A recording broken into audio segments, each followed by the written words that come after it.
3 লক্ষ টাকা। হ্যাঁ, এই 3 লক্ষ টাকা আপনি হারাইছেন আপনার মতো। ওই কালাম, আচ্ছা সম্পূর্ণ না মানার কারণ হচ্ছে কালাম, ঠিক আছে? আর চেয়ারে আরেকবার দেখাও। আমরা আগামী টমেটো বেড করতে বলি 2.5 থেকে 3 ফুট। এখন যেই একটু পানি দিচ্ছেন আর গাছগুলো স্টক করতেছে, তাহলে হার্ট অ্যাটাক করেন না কেন? এখনো বসে আছেন কেন? তো এটা হচ্ছে বর্তমান ঘটনা, এটা সব কালামের দোষ। হ্যাঁ, এই কালাম, সরি, ঠিক আছে।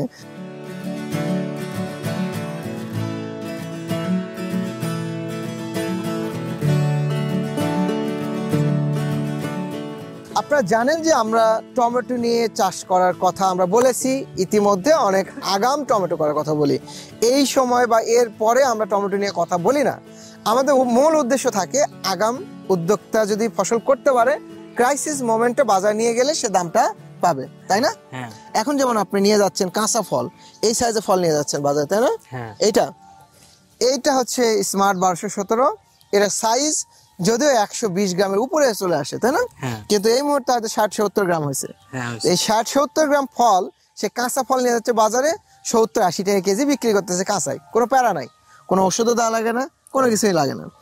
তো তার মানে কি, এই আগাম মার্কেটটা ধরার জন্য আমরা তাদেরকে বলে দিয়েছিলাম, যারা এই ভিডিওটি দেখছেন তারা হয়তো ইতিমধ্যে অনেক ভিডিও দেখেছেন, যে বলেছি যে আপনি আগস্টের 20 তারিখের পর থেকে বা 10 তারিখের পর থেকে আমরা বীজ সুইং করার কথা বলে দিই। সেপ্টেম্বরের 10 তারিখ থেকে 20 তারিখ, অক্টোবরের 10 তারিখ পর্যন্ত আমরা এই চারা লাগানোর কথা বলি। কেন? যে আগাম মার্কেটটা ধরার জন্য। এবং স্পেসিফিক এখানে জাতও বলে দিই যে স্মার্ট 2020 এবং স্মার্ট 1217 এই জাতগুলো করবেন। তারপরে আসে যে মাটির নির্বাচন। এই জায়গায় যে মাটিটা নির্বাচন করা হয়েছে, এটা বেলে টাইপের মাটি, বেলে দোআঁশ টাইপের মাটি। মানে দোআঁশও বলা যায় না, একদম বেলেও বলা যায় না, ঠিক আছে? বেলে দোআঁশ টাইপের মাটি ধরেই নিলাম। বেলে দোআঁশ মাটিতে আমরা করতে বলি না, আমরা যারা আগাম লাগাই সেপ্টেম্বরের 10 তারিখ থেকে অক্টোবরের 10 তারিখের মধ্যে আমরা বলে দিই এঁটেল দোআঁশ অথবা দোআঁশ মাটিতে এই টমেটোর জন্য প্রজেক্ট নির্বাচন করতে হবে। এটার মূল কারণ যে বালি মাটিতে যখন টেম্পারেচার বাড়ে এবং বৃষ্টি হয় তখন স্ট্রোক করে গাছগুলো মারা যায়। আপনার কি তেমন ঘটেছে? আচ্ছা, দেখি আমরা পিছনে যাই। এই গাছগুলোতে ফুল ফলে ভরা, তাই না? তাও স্ট্রোক করতেছে। কারণ কি? কারণটা হচ্ছে যে এটা বালি মাটি, বেলে মাটিতে পানি কম বেশি হবে, গাছ মারা যাবে। আর সেই ঘটনাগুলো কিন্তু এখানে 1 বিঘা জমিতে হয়তো না হইলেও আপনার 1000 গাছের মতো এরকম নষ্ট হয়ে গেছে, হয়ে গেছে। হয়তো আপনি 3500 গাছ লাগাইছিলেন, 3500 গাছের মধ্যে 1000 গাছ থাকে, তাও 2500। কিন্তু এই 2500 গাছটাও যদি ঠিক মতো রাখা যায় তাহলে কত টাকা হবে দেখেন। আমরা একটা গাছে যে ফলের সংখ্যা বা ফুলের সংখ্যা দেখতেছি, তাতে একবারেই 5 কেজি ফল আছে। 5 কেজি ফল আছে, ফুলটা মানে টিকে গেলে ফলটা বড় হলে 5 কেজি পাবেন একবারে। কিন্তু যে ঘটনাটা ঘটেছে সেটা আরো বড় ভয়ঙ্কর। এই যে দেখেন, এখান থেকে আসেন, বেডের ধরনটা কি বানিয়েছেন? আমরা বেড করতে বলি কেমন, কত ইঞ্চি জানা আছে? বেড 12 ইঞ্চি। আপনার হয়েছে কত? এতে ধরেন 6 ইঞ্চি হয়েছে। 6 ইঞ্চি হয়েছে, ওই মাথা 6 ইঞ্চি হয়েছে। এইটা কি করছেন ভাই? এটা যেখানে গাছ লাগাইছেন এখানে এই যে এই মাটিটা উঠিয়ে দিছিলাম, এখানে মাটি উঠিয়ে দেন, ওটা বিষয় না। মানে এই যে এখান থেকে এইটা হয়েছে 4 ইঞ্চি, 4 ইঞ্চি, আর ওটা যা হয়েছে 6 ইঞ্চি। আপনার বলছিলাম কয় ইঞ্চি, বা আমরা ভিডিওতে বলি কত ইঞ্চি? 12 ইঞ্চি। তো 12 ইঞ্চি কোথায় আর 4 ইঞ্চি কোথায়? আরেকটা ভুল যেটা দেখেন, আপনি 6 ইঞ্চি করছেন তাতেও সমস্যা ছিল না, যদি যেহেতু উঁচু জমি, মানে তাতেও সমস্যা ছিল না। কিন্তু সমস্যাটা হয়েছে যে আপনি ওই মাথা ঠিকই 6 ইঞ্চি দিয়েছেন, কিন্তু গাছটা লাগাইছেন 4 ইঞ্চিতে। আমরা কেন বেডটা উঁচু করতে বলি বলেন তো? মেন কারণ কি? যে গাছটা যেন পানির কাছাকাছি না যায়। টমেটো গাছ অতিরিক্ত পানি সহ্য করতে পারে না। আরেকটা ইস্যু হচ্ছে যে যখন পানি হবে, বৃষ্টি পানি, তাতে জমা হয়ে থাকলেও যেন গাছের ক্ষতি না হয়। তো আপনি কি করেছেন? বেডটাকে একদম মানে 3.5 ফুটের চড়া বেড করছে।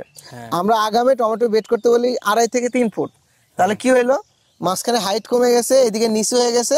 এখন যেই একটু পানি দিচ্ছেন আর গাছগুলো স্টক করতেছে, ঠিক আছে?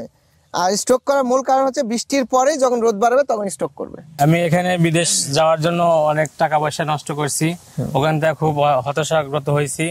তারপরে ভাবলাম যে কি করব। তারপর শ্যামল ভাইয়ের ভিডিও দেখি মাঝে মধ্যে, ভিডিও দেখে আমার খুব ভালো লাগলো।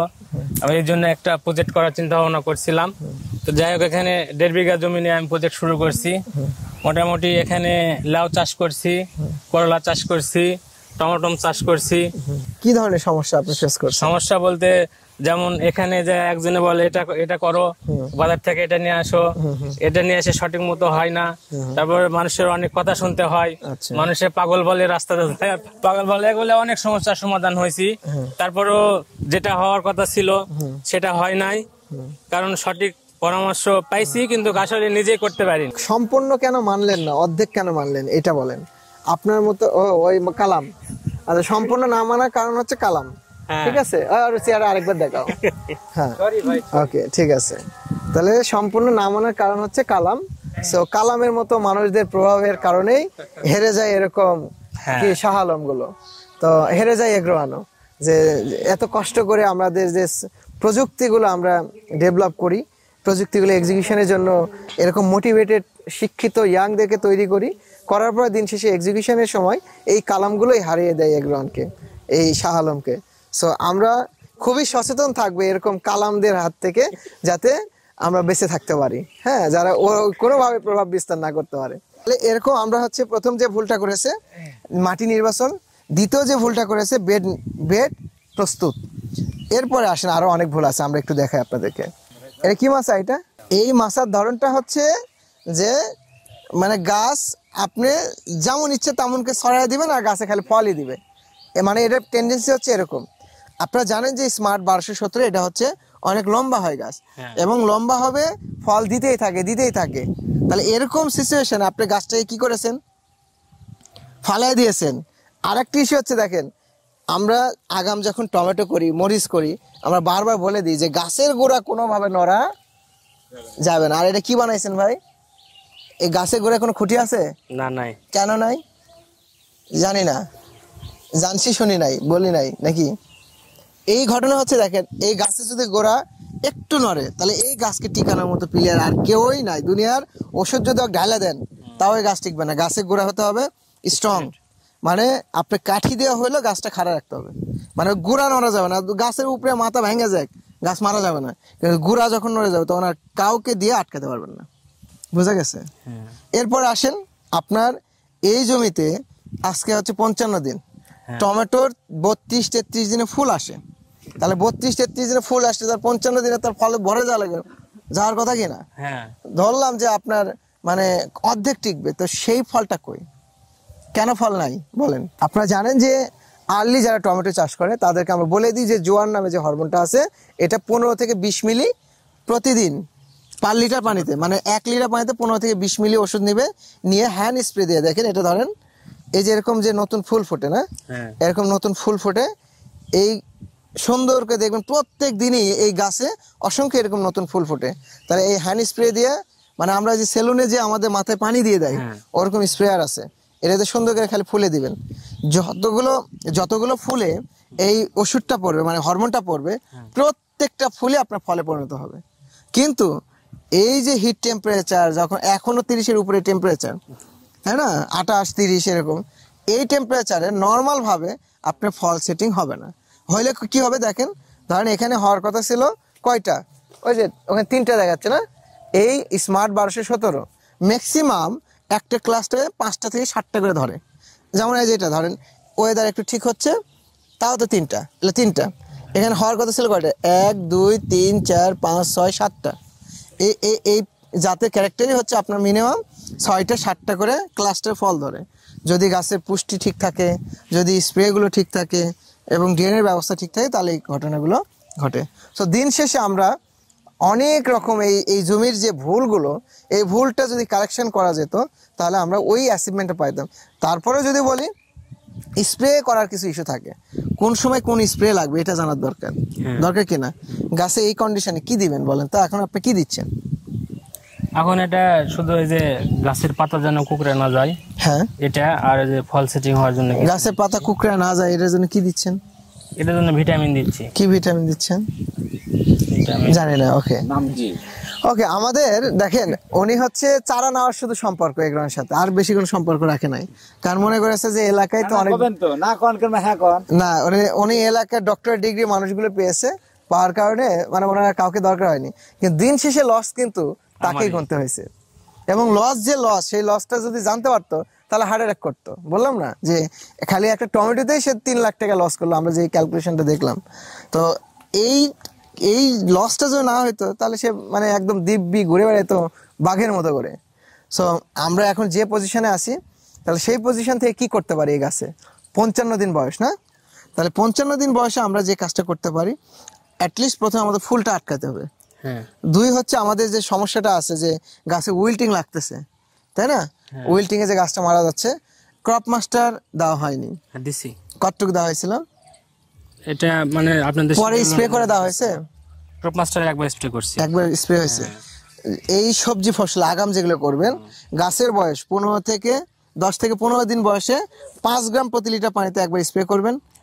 তারপরে যখন গাছের বয়স 25 থেকে 30 দিন হয়, তখন প্রতি লিটার পানিতে 5 থেকে 7 গ্রাম হারে একবার স্প্রে করে দেবেন। কোনো ধরনের ছত্রাকনাশকের সাথে মিক্সার করা যাবে না, কীটনাশকের সাথে মিক্সার করা যাবে না। এটা যদি করা হয় আর মাটিতে যদি ক্রপ মাস্টার দেওয়া হয়, তাহলে এটা অনেক কমে যায়। এই বেডের যে ধরন আর এই মাটির যে কন্ডিশন, তাতে তো গাছই থাকার কথা না।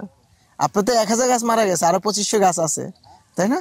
হ্যাঁ। তো যাই হোক, আমরা এখন যে কাজটা করতে পারি, ক্রপ মাস্টার 10 গ্রাম নিয়ে এই গাছের গোড়া ভিজিয়ে দিবেন আর মাটি, আর গাছে হালকা করে দিতে পারেন। বিকেলে স্প্রে দিবেন। ওই স্প্রে দেওয়ার আগে পিছনে 3 দিন আগে এবং পরে কোনো ছত্রাকনাশক দিবেন না, কেমিক্যাল। কেমিক্যাল ছত্রাকনাশক বুঝেন তো? হ্যাঁ, বুঝি। যেমন আমাদের আছে, কি আছে, সানভো আছে, সম্পদ আছে, কল্যাণ আছে, এগুলা দিবেন না, ঠিক আছে? দিয়ে দেখেন। আর এইখানে যে কন্ডিশন এখন আছে, আমাদের ম্যাকটিজিনের নাম শুনছেন? হ্যাঁ। ম্যাকটিজিন 1/2 গ্রাম প্রতি লিটার পানিতে, আর প্রোফাইটার নাম শুনছেন? হ্যাঁ। ওটা 1 মিলি প্রতি লিটার পানিতে আগে স্প্রে দেন। দিলে কি হবে, গাছের যে কুকরির কথা বলতেছেন, হ্যাঁ। থিপস, মাইট, এগুলা দেখবেন কন্ট্রোল হবে। তাহলে কন্ট্রোল হইলো, গাছটা ওটা দিলে আবার গাছের চেয়ার আর সুন্দর হয়। তাহলে গাছের চেয়ার সুন্দর হইলো, তাহলে ওই প্রথমে কোন কাজটা করবেন? আগে মাটিতে ক্রপ হ্যাঁ মাস্টার দেব। দিবেন। তারপরে স্প্রে দিবেন হচ্ছে 1 দিন পরে। হ্যাঁ। তার 2 দিন পরে দিবেন হচ্ছে ম্যাকটিজিন আর প্রোফাইটা। ঠিক এটা দেওয়ার 3 দিন 4 দিন পরে আপনি, আমাদের কাউন্টার আছে, হ্যাঁ। শিওর আছে, আর হচ্ছে মিসাইল আছে, এই 3টা আপনি স্প্রে করে দিবেন। মিসাইল চিনেন? হ্যাঁ, চিনি। 1 প্যাকেট 1 মিশিংয়ে। আর কাউন্টার নাম শুনছেন? হ্যাঁ। কাউন্টার হচ্ছে 0.25 গ্রাম প্রতি লিটার পানিতে, মানে 1 গ্রাম দিয়ে 4 লিটার পানি হবে। হ্যাঁ। আর বোরন যেটা শিওর, সেটা দিবেন 1 গ্রাম করে দিয়ে স্প্রে করবেন। তাহলে কয়টা স্প্রে দিছি? প্রথমে হচ্ছে উইল্টিং থেকে গাছকে রক্ষা করতে হবে। হ্যাঁ। 2 নাম্বারটা কি বলছি? 2 নাম্বারটা এই যে মানে গাছে ওটা স্প্রে করে দিতে বলছি, তাই না? ওটা এক ধরনের ছত্রাকনাশক। তারপরে গেছে কি, সাদামাছি আর মাকড় বা থিপস এগুলা কন্ট্রোলের জন্য ম্যাকটিজিন আর প্রোফাইটা। তার 4 দিন পরে দিতে বলছি কি, শিওর, কাউন্টার আর মিসাইল। মনে থাকবে? এই 3টে স্প্রে দেওয়ার পরে দেন আপনি আমাদের সাথে আর কথা বলবেন, ঠিক আছে? আর এখন থেকে কি উল্টাপাল্টা কাজ করবেন না? আর করব না। আচ্ছা।